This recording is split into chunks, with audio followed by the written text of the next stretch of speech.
Last Saturday, after ng doctor's appointment ko, ay dumiretso kami dito sa National Shrine of St. Padre Pio dito sa Santo Tomas, Batangas para magpasalamat at para maipasyal na din ang mga bata.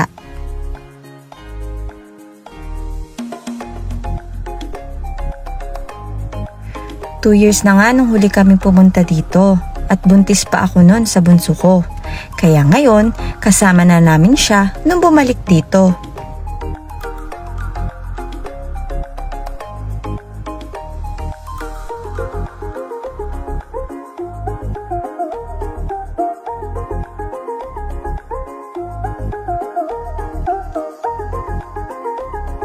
Meron ditong Holy Water Sanctuary kung saan pwede kayo mag-uwi ng holy water. No problem kung wala kayong dalang bottle dahil meron sila dito.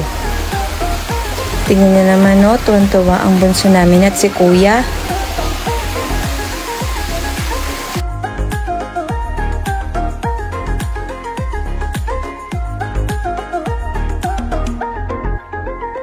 Meron din ditong tirika ng kandila, ang St. Padre Pio's Chapel of Lights, katabi mismo ng Holy Water Sanctuary. At no problem din kung wala din kayong dalang candles. Pwede kayong bumili dito sa loob ng Kapilya ng Liwanag ni Santo Padre Pio. Dito din kayo makakabili ng bottle for holy water. Pati na rin ng mga souvenirs. Ang ganitong prayer candles ay nagkakahalaga ng 50 pesos each.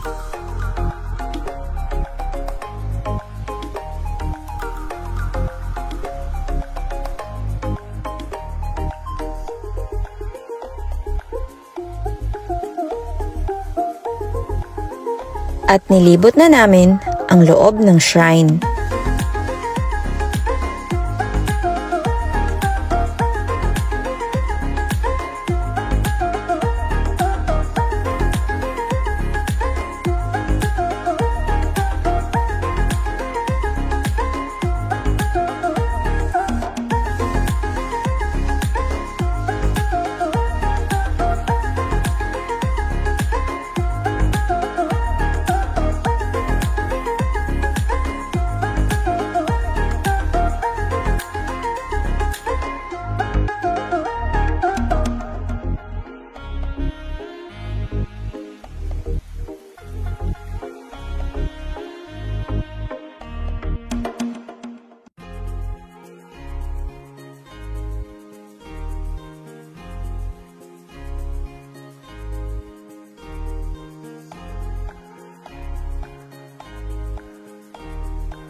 At pagkatapos namin maglibot dito, ay dumiretso kami sa SM City Santo Tomas.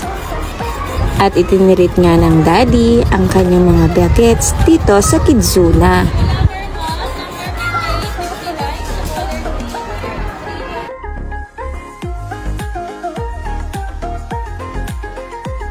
Sobrang excited nga nung dalawa nanguna-nguna pa.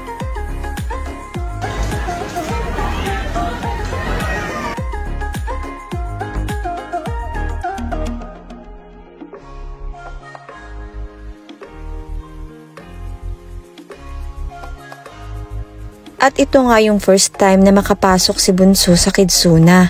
Kaya naman, amazed na amazed siya sa lahat ng toys.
At after nga makapaglaro ng mga bata, ay dito kami kumain sa Peri Peri Restaurant.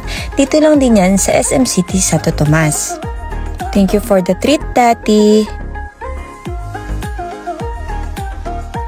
Bago matapos ang araw, haggard na ang mami.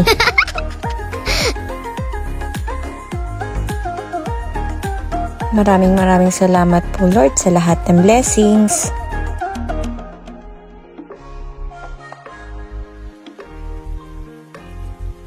And that's all for today's video. Follow us for more Gala series and family bandings.